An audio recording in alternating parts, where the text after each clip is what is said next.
Now we'll record. Okay. But I just have to say, you know, that we should at least stop and recognize where calculus is, where it comes up. And not just integrals, but improper integrals, in all over in stat. You're doing improper integrals. So,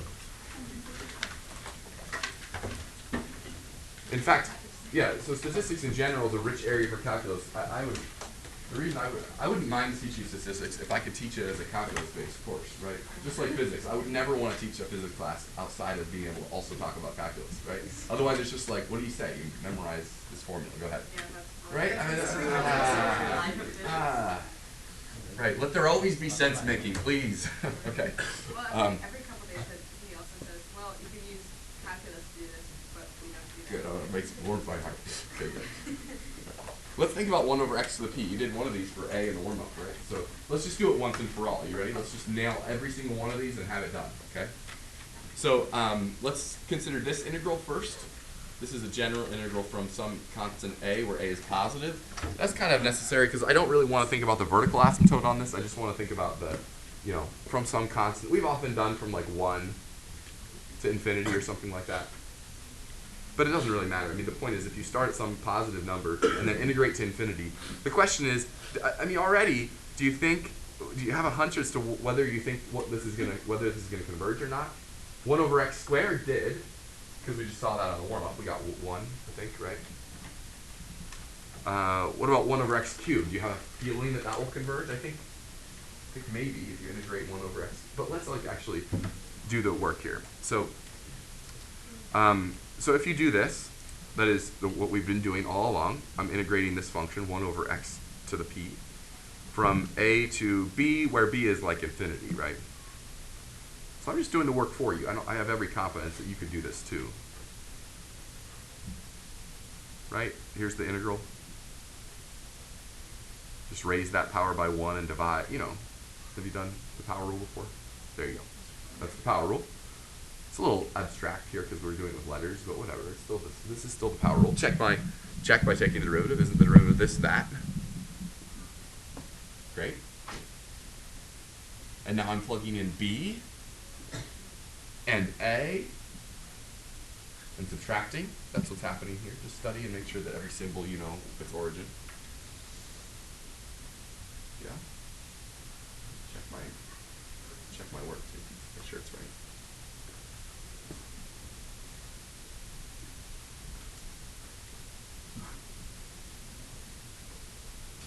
And I should ask you, I guess. But so the question is, when will this, in general, now let's start asking the question, will this converge or not?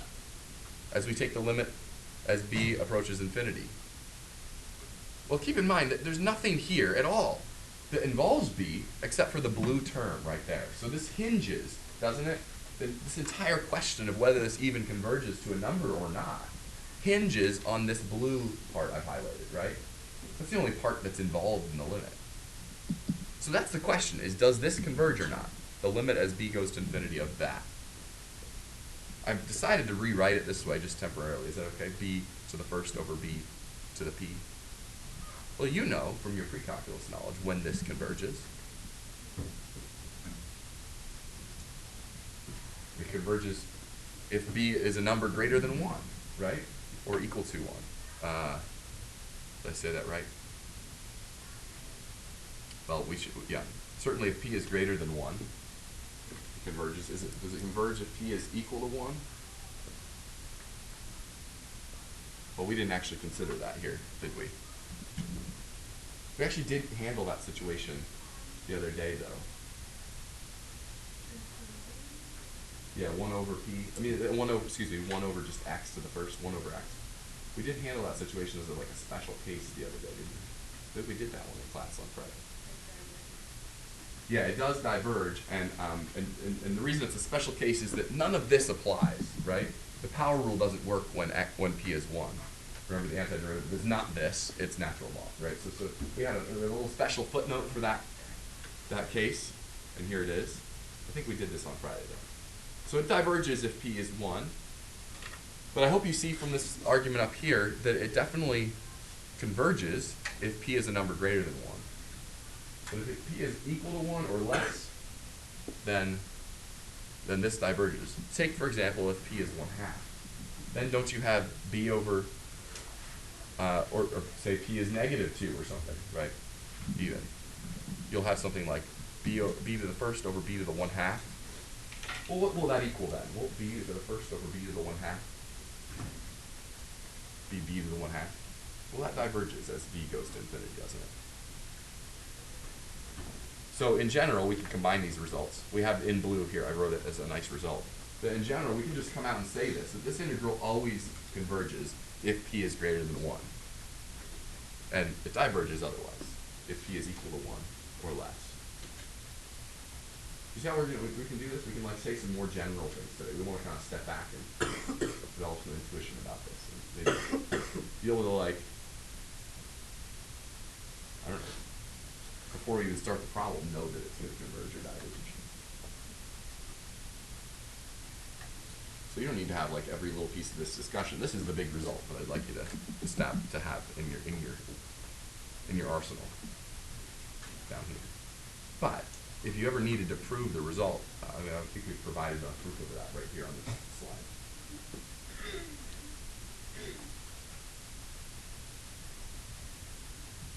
Question?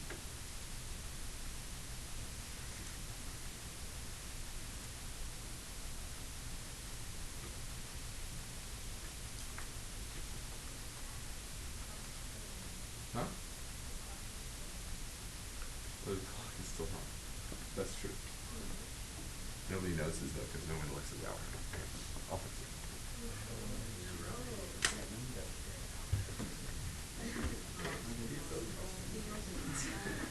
Oh my God! What is 19? Yeah, it's nice.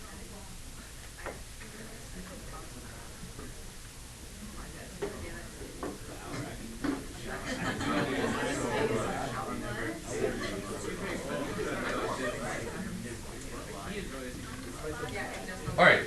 Similar. I don't need you to. We don't need to go through the proof. If you'd like to, you can. It feels almost identical, right? Just do it kind of with symbols and show that the same kind of thing happens here. So this is the one. That's the one we just said, right? A greater than 0 converges. Okay, that's the one we just said in blue. How about this too? What does that saying? Study what that says. We have a pretty general result here. That's from 0 to b. Why is that even an improper integral at all? Again. Right, because this time this is like the type, I think we call it type 2 on Friday, right? This has a vertical asymptote. So the question is, can we say some general, just like we just talked about a second ago, can we make some general statement about those too, if they're of the form 1 over x to the p? And the answer is yes. We can, and it's very similar. I don't want to go through it again. It's very, very similar. In fact, you can make another argument maybe based on the inverse, right? Approaching 0 is a lot like the inverse approaching infinity, right? So you could like flip and look at it that way. You could make a quick argument based on this result and just expand this result to this case if you wanted. And then I'll give you one more too, which again, actually, I think you could show as well. This is e to the, how do we handle that situation? That came up on Friday in the homework. And again, I'm just going to tell you right now that if you have an intuition about this, you could prove it if you like. That this does always happen if you have e to the c x, and I guess you could say more generally, any exponential decay function. Because can't every exponential decay function be written in this form? I mean, we're just talking about exponential decay functions in general. Do have integrals that converge.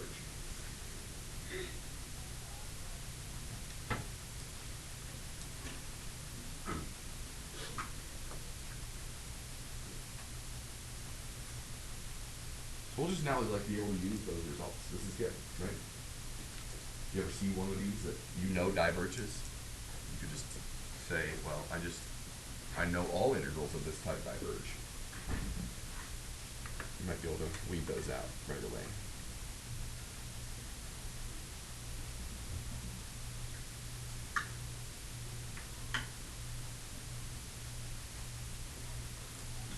So feel free in your free time to prove the other two statements, the red and the green. You know, during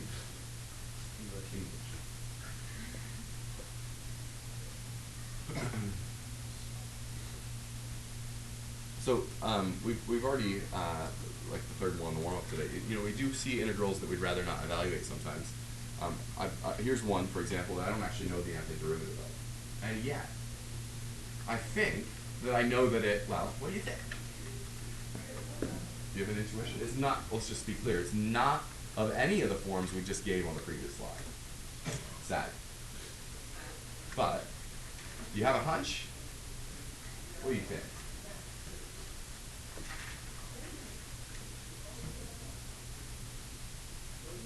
Which one does it feel like? Well, okay, it looks like, I'm just thinking of which of the integrands that we studied in the previous pages it feel like, and which of the integral setups. Yeah, it feels like the first case, doesn't it? Except there's like that pesky +1. So I think my hunch is that it converges, maybe. I don't know, that's just a hunch. Let's see if we can actually formally say something about it. We don't know how to evaluate it. But we do know how to evaluate this guy, right? And we do know that that converges. Well, let's study the picture here for a second, and maybe we can do some kind of a comparison between these here. We already showed that one converges. I think it's easy to see, either using a very, very short algebraic argument, that this is true, that this integrand is always greater than this integrand. Do you agree? It's as simple as seeing that the denominator here is bigger, right? So this is a smaller fraction than this. Or you can look at the picture if you like. Isn't the red function always above the blue function? Okay, well, if you know the red integral converges, that is, if you know the area under the red curve is a finite number, then the blue curve has area under it clearly less than this integral, and this is a finite number. So I think we've just shown then, if we can just justify using this picture by proving that, I mean, this is the big observation. If you can agree to that, then I think like the nails are in the coffin, right? This integral must converge also. So maybe we don't know what it converges to, but we can walk away saying that it converges. Sorry, I'll put that back up for a second for what you think about what we just said. You see the big realization today? We can use the three results we just had. You might be thinking a second ago, you'd be like, well, those are powerful and interesting, but they're not that powerful. Well, actually, in some ways they are. If we can, even if we have functions that don't look like those, sometimes we can bring those conclusions to bear on other functions that look similar, at least, and do some kind of comparison, which is the title of today's lesson, right, is comparison tests, right? Can we make conclusions about integrals even though we don't know how to integrate them? And the answer is yeah, like this one. By the way, does this feel familiar at all? A little bit? Yeah, there's definitely some overlap, and we'll talk about the connection between this and series, of course, very soon. But these do sound familiar. I mean, I think you might have thought about the comparison tests with series convergence as well last year, maybe. So we'll make that connection soon. We get to be more theoretical this year, though, about it. And it all comes from this. There's not a single piece of the mathematics today, hopefully, you don't understand. We trace back to first principles. Whereas last year, I think we just told you, maybe we just told you that was. But why should integrals at all relate to series? Well, we'll get to that, not today, but soon. So this is the direct comparison test, which is what you just did with me a second ago. And if you're solving one of these problems, here's what I would expect you to write. I would expect you to write something like this for the last problem. Since this converges, and since this is always less than or equal, since the thing we're looking at is always less than or equal to the known thing that we always know converges, then it must be true that this converges also by direct comparison. That's the, in quotes here, I put it in quotes to just give you an example. That's the kind of thing we would expect you to write for a problem like that, right? Name the test, state the inequality on the interval of interest, say that it converges, therefore this converges too. The direction of the inequality obviously matters though. And that's what this box says. If this is true, then these are true. If in the last example I have 1 over x to the 5th plus minus 1, then this doesn't really, can't really help you here, can it? If we have a function that's bigger than a known convergent integral, Well, I don't have anything to say about our integral.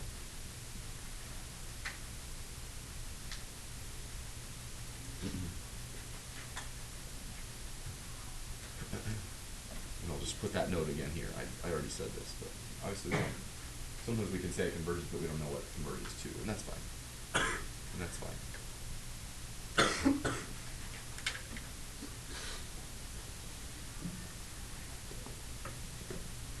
So the example we just did falls solidly into the first bullet point here. Right, we have a function inside of another function. The higher function converges, so the lower must too. But of course, we can make a similar conclusion about divergent integrals as well, right? If you have a divergent integral and that you know is divergent, and then someone brings to us a new integral out of a function that's in all places larger than our function, well then yours must diverge too, right?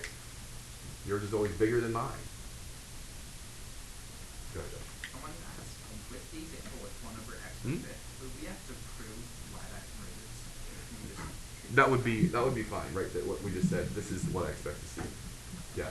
So we all take for granted that the blue, red, and green things I said on the previous slide a while ago, right? That this is true. That is, I think we're all going to just take as a thing we've proved once in our lives, because you just did a while ago. So we all take that for granted that this is true. That the integral from 1 to infinity of 1 over x to the 5th dx converges. And then if this, then you do need to say this. I don't know, maybe you're asking too, do we need to prove this? Well, the proof of this in this particular case, the proof of this is very easy, right? It just follows immediately from the fact that x to the 5th plus 1 is greater than or equal to x to the 5th. Divide both sides by both sides, and you get this, right? Immediately. Yeah, so there's not much to prove there.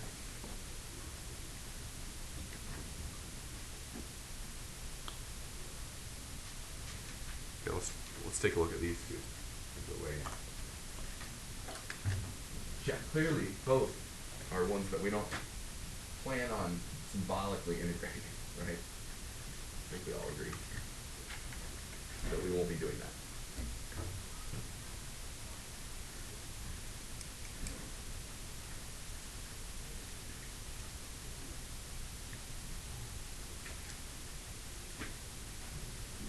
What are you going to compare it to? Right?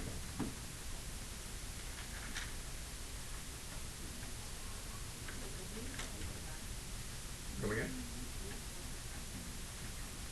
I'm not sure that's a great strategy on the first one. I don't know how to factor the denominator, for example.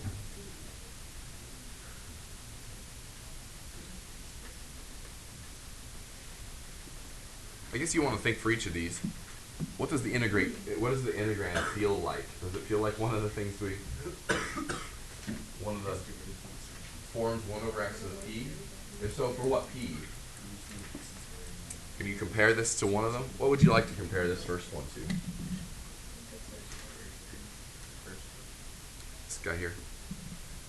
Yeah, the first one. I mean, but which one? 1 over t to the what?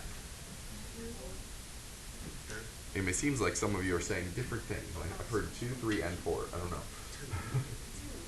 This does feel like, especially if you are ignoring these pieces, this does feel like 1 over t squared, doesn't it? So I think that's a good strategy. Can you convince yourself that this is, well, if it's 1 over t squared, which does that do? Does that converge or diverge? The integral of 1 over t squared from some positive constant to infinity converges, yeah. So I think I have a hunch. Have you started developing the hunch, like we talked about? Okay. I think I have a hunch that this converges. Well, let's just write it formally. Can you convince yourself that this is always, which do we need to say? This is always less than 1 over t squared? Is it? How can you convince yourself of that? I mean, we were tricky here, right? This can be negative, that's true. So that's a problem. And sometimes maybe it's not great, or I don't know. Help me out here. Yeah, Nicole.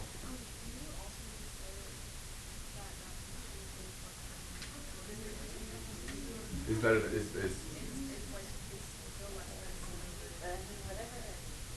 less than 1 over t cubed. I think you'd have a little bit of a harder time justifying why that's true, even though I think you're intuitively right that after some point that works.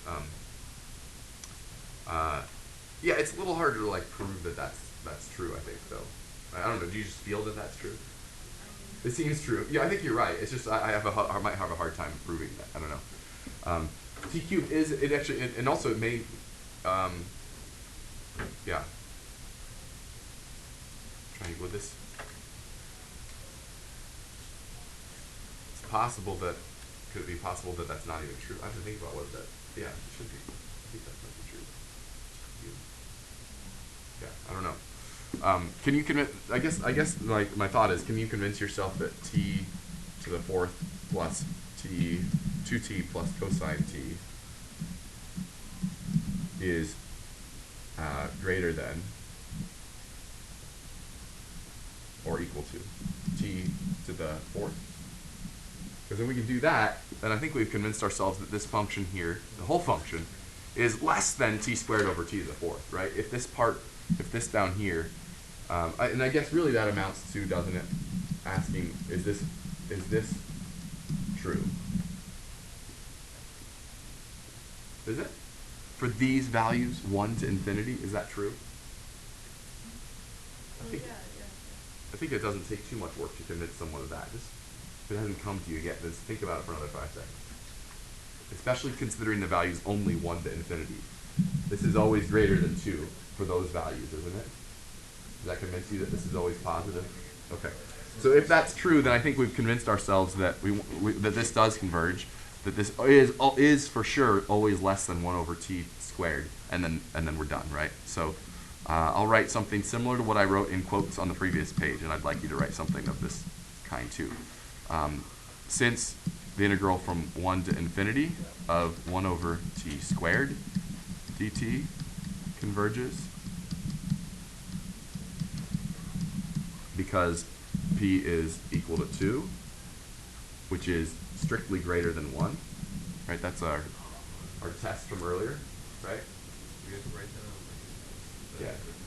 Oh, this part? Yeah, I think I would. Yeah. Did I not on the last one? Oh, shame on me. Okay. I mean, it's not always true that something of this form converges. It's only if it's greater than 1.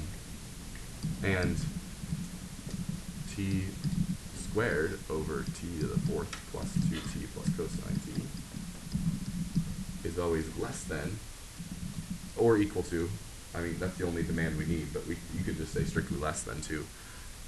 1 over t squared or t between, what are we doing? From 1 to infinity.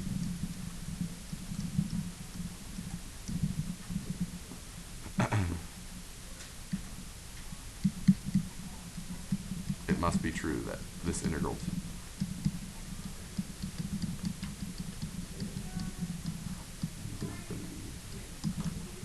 also converges by direct comparison.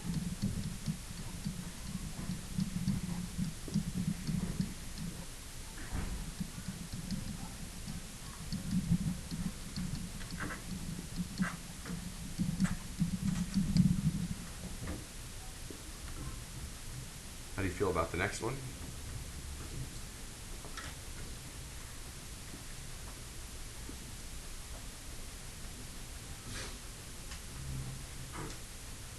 What are we comparing this one to? Yeah, 1 over root y, maybe, right? It feels like this should do whatever that does, maybe. So since the integral from 4 to infinity of 1 over y to the 1/2 diverges because p is a half, which is less than or equal to 1. And can we convince ourselves that this is true? That root y, 1 over root y minus 1, the thing we have, is always greater than 1 over root y for y in the interval?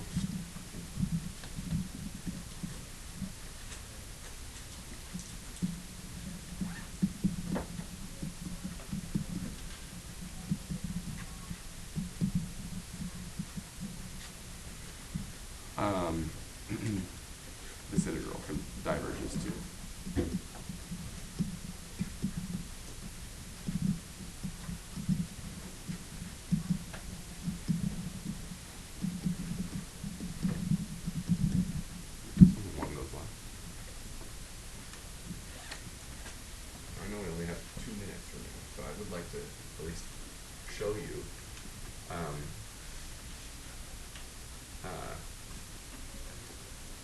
like to show you the limit comparison test too. Let's see if we can get that up here. So in this example, this is the one. This is an issue for us a little bit because this is 1 over x is the thing we'd like to compare this to. But this is 1 over x diverges, and this is smaller than that. So you can see how our technique like kind of fails here, right? The one we've been using so far. So certainly you can compare it to something else if you like. So this is me comparing it to 1 over 2x.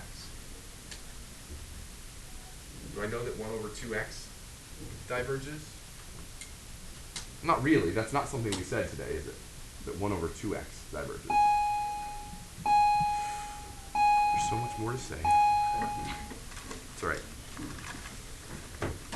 All right. Well, you've got a lot to do, a lot of power on the homework tonight. We still do need to talk about one other comparison test called the limit comparison test. But you're doing well.